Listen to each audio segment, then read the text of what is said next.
میں نے تجھ سے کبھی کچھ نہیں مانگا، میں نے تجھ سے کبھی کچھ نہیں مانگا۔ حضور غوث اعظم اتنا سنتے ہیں اور اپنے جبہ کو اتارتے ہیں۔ جبہ کو اتارنے کے بعد مایوس ہو کر کے کہتے ہیں، اے مولا، میں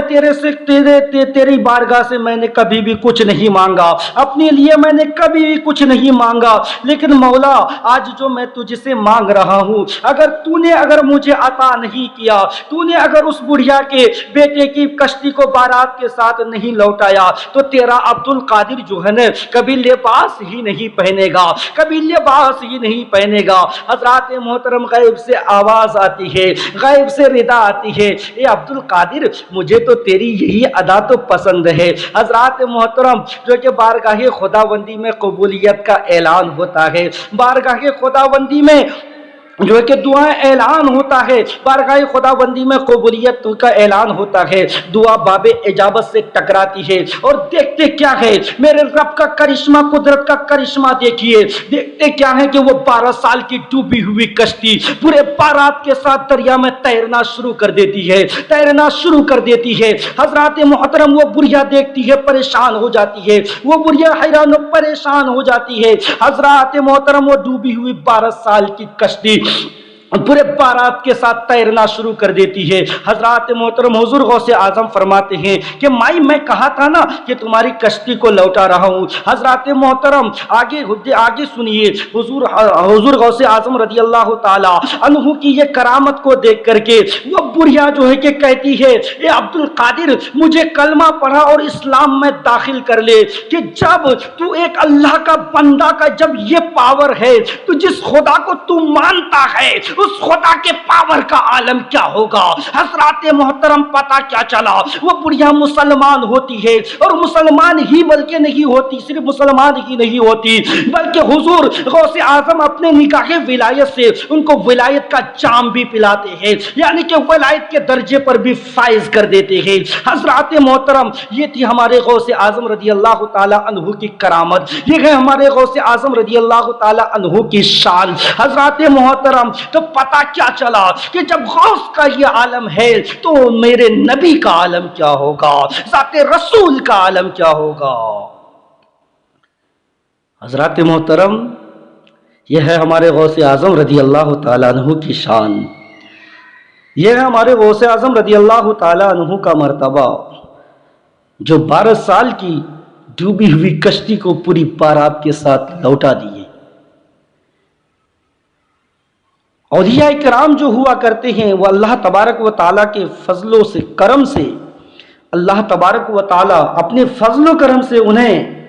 بہت پاور عطا فرماتا ہے۔ اللہ تبارک و تعالیٰ اپنے محبوب بندوں کو کافی طاقت عطا فرماتا ہے۔ اسی وجہ سے ہم سنی مسلمان اگر ان بزرگان دین اولیاء کاملین کا وسیلہ لے کر کے اگر دعائیں مانگتے ہیں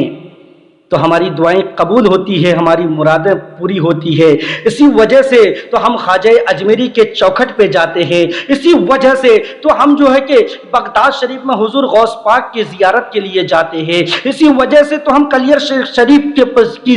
کلیر صابر پاک کی زیارت کے لیے جاتے ہیں، اسی وجہ سے تو ہم امام عشق و محبت بریلی کے تاجدار امام احمد رضا کے جو کہ دروازے پہ جاتے ہیں، امام احمد رضا کے جو ہے کہ مزار اقدس پہ جاتے ہیں، اور جا کر کے ان تمام جو کہ مطلب محبوب الہی کی بارگاہ میں جاتے ہیں۔ ہم جو ہے کہ زیارت کے لیے جو ہے کہ کچھوچا شریف جاتے ہیں، ہم جو ہے کہ زیارت کے لیے اجمیر شریف جاتے ہیں، ہم زیارت کے لیے بریلی شریف جاتے ہیں، ہم زیارت کے لیے کلیر شریف جاتے ہیں، یعنی کہ جتنے بھی اللہ کے بزرگ ہیں، جتنے بھی اللہ کے ولی ہیں، ہم جو ہے کہ ان کی زیارت کے لیے جاتے ہیں محبت کی نظر سے، محبت دل میں سجا کر کے لے کر کے جاتے ہیں۔ کیوں جاتے ہیں؟ اس وجہ سے جاتے ہیں کہ وہ اللہ کے ولی ہیں، وہ اللہ کے برگزیدہ بندے ہیں، وہ اللہ کے محبوب ہیں۔ اگر ان کے دربار پہ جا کر کے، ان کے چوکھٹ پہ جا کر کے، اگر ان کا وسیلہ لے کر کے اگر ہم دعائیں مانگیں گے، اگر ان کا وسیلہ لے کر کے ہم مرادیں مانگیں گے، تو ہماری منتیں پوری ہوگی، ہماری دعائیں قبول ہوگی۔ حضرات محترم اسی وجہ سے حضور اعلیٰ حضرت فرماتے ہیں کہ وصل مولا چاہتے ہو تو وسیلہ ڈھونڈ لو، وصل مولا چاہتے ہو تو وسیلہ ڈھونڈ لو، بے وسیلہ نجدیو ہرگز خدا ملتا نہیں۔ حضرات محترم، یہ ہے ہمارے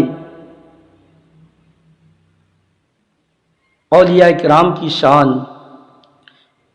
ان کی چوکھٹ پہ اگر ہم جاتے ہیں تو ہمیں خالی ہاتھ نہیں لوٹاتے، بس شرط یہ ہے کہ ہمیں اللہ کے ولی کی بارگاہ میں ملتا ضرور ہے، لیکن مانگنے کا طریقہ ہونا چاہیے، ہماری زبان میں اثر ہونی چاہیے، ہماری دعا میں اثر ہونی چاہیے، خضوع اور خشوع ہونی چاہیے۔